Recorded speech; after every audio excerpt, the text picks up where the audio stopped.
What's up, everybody? It's Why with HANGFREE, and today we are going over how to take care of your rope. So we had this requested on YouTube, a YouTube comment, and it's a good question. We've actually had it on the list for quite some time. We're just now getting around to it, but let's get into it. It should be a pretty quick video, just some things to look out for, how to store your rope, how to clean your rope, things like that. First things first, what to look for to take care of your rope before you go hunting, before you go out, before you get up in that tree and trust your life with that rope. What are you going to look for? So on a one stick kit rope, something like that, you're going to want to check this whole thing. So what you're going to be looking for is dead spots or flat spots. So you're going to have to feel the rope, and if you feel a spot that's overly flat, that's an issue, right? So that means the core has most likely started to separate. A dead spot, flat spot, anything like that. If you're feeling it, and then all of a sudden there's a gap where it's not the same diameter, not the same feel to it, that's going to be a dead spot. That could mean that the core completely ruptured, came apart. You need to get rid of this rope if you feel that. I know on something like this, one stick rope, 30, 35, 40 feet, that is kind of daunting, especially to do every time. If you're not going to do it every time, do it every other time. But I'm begging you at this point, please, just keep an eye out, check your gear, check your ropes. It could save your life. We've had many a customer who have called in and said, a couple years ago they, started to climb and then thought, well, you know what? Let me get back down. Let me check the stuff. Boom. They feel a flat spot. They don't go out that day, potentially saving their life. But just take a look on something like a tether. That is going to be, let's say your trees are roughly that big around, or say there. You're gonna really want to check here. You want to check the whole rope, but check right about there, because that's where your tether, or that's where your mechanical or your prusik is going to be, things like that. So obviously you're going to want to go all the way down the rope, check the eye, things like that, dead spots, flat spots. You're also going to want to look for overly hairy rope. That's something that you want to look for. Anytime the sheath has started been picked somewhere, like a Ropeman 2 that uses teeth, that has really fine, sharp teeth, you want to make sure that that's not picking your rope. If you do have one of those, use something with a tight core. That's important. The next thing would be cleaning your rope. So this is actually a way overlooked part of taking care of your gear, taking care of your rope gear. The facts are, if you get dirt in your rope, the first time you get dirt in your rope, the strength can be lessened by 20%. Over time, that can go up to 40%. Okay, so you need to hear me. That's a lot.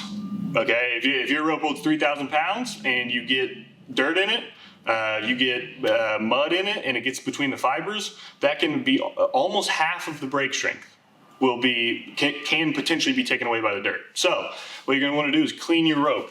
Get a bin just like this. As you can see, it's a little dirty because I've done exactly what I'm talking about right now with this.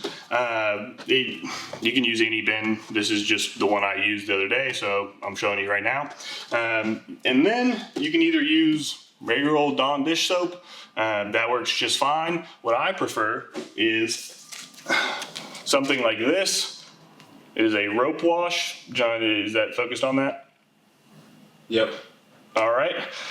This is good for as much rope as you have. It says 1 on the back, but I'll just put this with warm water in this bucket right here, and pretty much from there, I'll if I have a tether and lineman's, I'll wash them in there.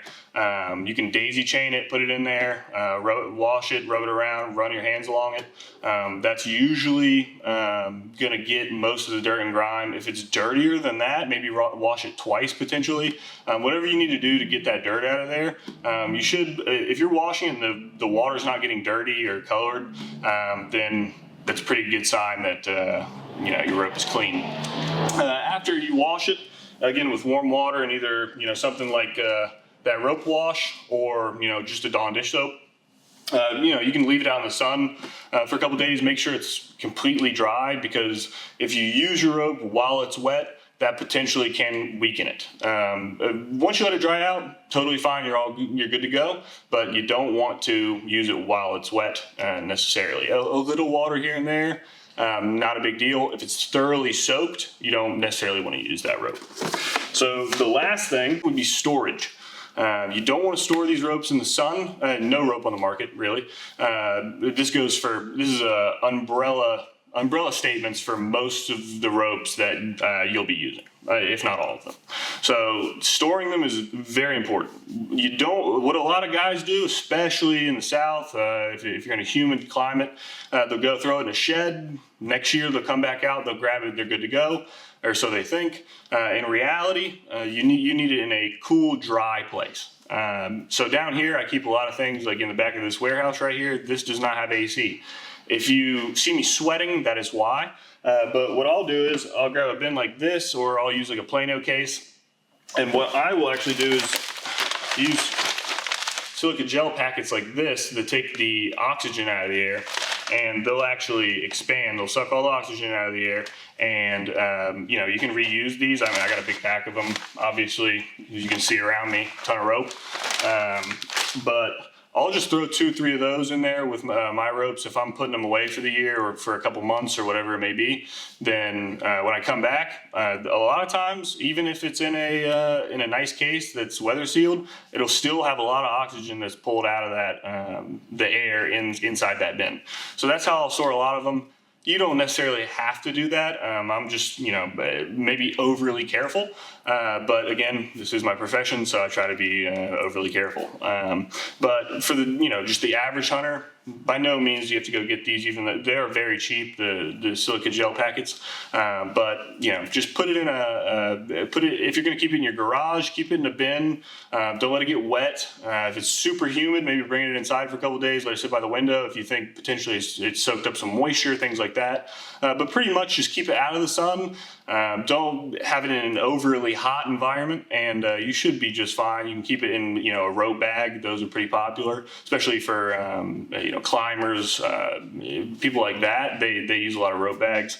So, you know, just stay diligent, be careful, check your gear, and you should be more than fine. So just wanted to give a quick rundown of kind of what I do and what we recommend to do.